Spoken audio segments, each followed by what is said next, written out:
Welcome back. Everyone at 6:11, and our Fox Roundup starts with two new anti-abortion bills that have been given preliminary approval by the Texas Senate. So let's talk about the first measure. It would ban a commonly used second trimester abortion procedure. The other prohibits fetal tissue donation for research. Opponents say the measures prevent doctors from using their best medical judgment by eliminating options available for possibly life-saving procedures, and politicians should leave the practice of medicine to physicians. SB 415 will go up before the Republican-dominated House next week. And that's our topic this half hour. We want to hear from you on Facebook and also Twitter, and we'll be sharing some of your comments in just a little bit. Right now, though, joining us live in the studio is Fox 26 senior legal analyst. We got Chris Tritica with us. Raise your hand, Chris. Good morning. Democratic media consultant Mustafa Tamiz, right there. And then we are also joined by Harris County Republican Chair Paul Sampson. Good morning to you, gentlemen. Morning. Thank you. Chris, take it away. Good morning. And these bills are going to pass in Texas with the Republican-dominated legislature. Every time they have taken on a bill like this, it's passed, gone through, it'll be attacked, it'll be taken up, it'll go to the United States Supreme Court. This is in response to the Supreme Court striking down the last legislation, Mustafa Tamiz. They struck the bill down requiring a ambulatory surgical center before you could perform an abortion, and these are in response to that. Same song, different dance. Yeah, this is every 2 years we go through this cycle. The legislature is convinced that they can prohibit abortion in some way, shape, or form every single time. They still haven't accepted the Roe v. Wade passed in the 70s. So, look, there are some important issues in Texas, like our education, like our budget, but we continue to talk about the same topics every single time. And what people don't realize, this costs the taxpayers an enormous amount of money, because now you pass this legislation, then you go to the Supreme Court and you argue it, so we burn a lot of money in legal fees. At some point, do we need to find a different issue to talk about? We attack these same issues every legislative session, take it all the way to U.S. Supreme Court, come back down, relitigate the same issue, really just repackage it into a different bill and go back up. Well, number one, I'm sure Democrats would agree we should quit trying to pass gun control bills, which is actually the right to bear arms is a right that's actually spelled out in the Constitution, unlike the right to bear to an abortion. So, I mean, so the liberals don't seem to have a problem with passing gun control legislation all across the country. But I also comment, in this instance, there's a lot of other things going on at the legislature, in case you haven't noticed. This is just one bill, and it is not in response to the recent There's also the bathroom bill, the Supreme Court rulings, but is in response to the loopholes that were in the law that allowed Planned Parenthood to be peddling body parts and claiming they were being reimbursed for it. So that's what this bill is primarily addressed at. Which was debunked, by the way. That video was proven not to be true. That's absolutely not true. Maybe that's your interpretation of it. That's your fake news. But what was clearly happening is they were transferring these parts in exchange for cash, and the loophole in the law allowed them to do so under the guise of being reimbursed for their services. This law simply says you can't take body parts obtained from an abortion, baby body parts, and sell them. That's one of them.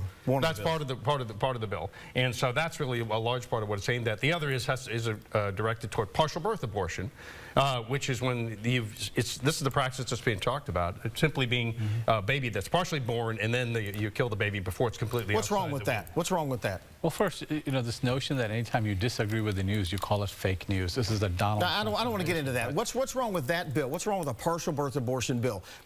Just separate that out from all the other rhetoric about abortion. What's wrong with Texas saying we're gonna ban partial birth abortions? Well, we've gone through this debate nationally. We've gone to the Supreme Court. We've drawn the line as closer and closer as possible, but they want to keep moving the goalpost. And at some point, we have to come to a consensus that this is just not possible. Bill Clinton said, "I will sign a partial birth abortion bill if you will send it to me." What's wrong with that? Well, again, if you're talking about the narrow part of the law, you have to begin to define what do you mean with partial birth abortion. These terms have basically been invented by Republicans to make people afraid and to really to misguide people, and this is what we're stuck with. These crazy debates without fixing the problems of Texas. I want you to address it. Let me go to Rita. She's monitoring our social media.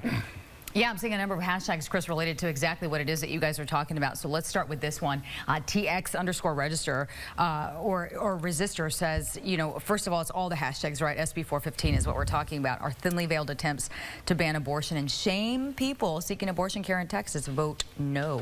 And then we have Lady Wolf, who says, we don't want to outlaw abortion. We just don't want to give money to support it. And obviously using emojis to do that. Ronald Reagan, here's a quote from Bob Hicks, who says, I've noticed that everyone who is for abortion has already been born. And again, that is a quote attributed to Ronald Reagan. Well, and everyone who's against it has it too. Respond to what he just said. The bill actually, the Senate bill, spells out in detail what a partial birth abortion is. So it's defined in the law and is basically in a couple of different ways. A baby that is in the process of being born is then dismembered and killed. It's a very incredibly grisly, macabre practice that should be outlawed.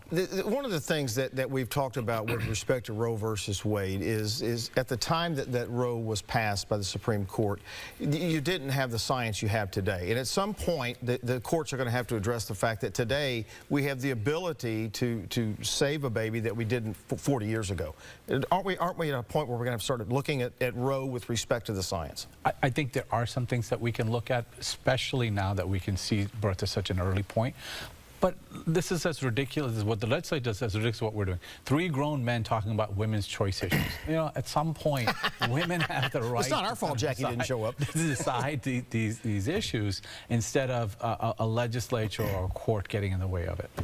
Dan Patrick said in the last session when they passed the ambulatory surgical bill, and they were talking about women's health, he said off the cuff at a meeting, this is about ending abortion in Texas. Isn't that really what all these bills are about? You can dress it up however you want, but isn't that really what the legislature and Dan Patrick is trying to do, is really come about it in different ways, package it however they want, but it's really about, at the end of the day, coming about it a way to end abortion. I think the goal is to save babies' lives. That can be saved, and that's really what this is particularly about. Both the preventing the partial birth abortion, which is babies being born and then being killed. And the second is the attempt to sell or peddle body parts, and we have to disincentivize the financial incentive for doing that. But that's aimed at that as well. But you know that Planned Parenthood wasn't making any money off of that. I mean, their financials show they weren't making any. We have less than 30 seconds. Their financials show they weren't making any money off of that. Well, the law still allows you, the ordinary loophole that's in the law allows you to be reimbursed for expenses and fees for the process, so for the services you're right. putting in effect. So they are making money in that sense out of it. Well, they're making any money off of that. Look, at some point, Paul started the word fake news. This is what fake news is about. You misrepresent the facts, and that's just... All right, we're going to have to leave it right there with everybody claiming fake news. It's the new hashtag. We're going to leave it right there. We'll be back in about 15 minutes with another really good topic. It sure is. Believe it or not, I've seen thousands of people using it even, well, this morning. So I promise you it is out there. Hey, Chris, gentlemen, thank you all so much for coming in. The next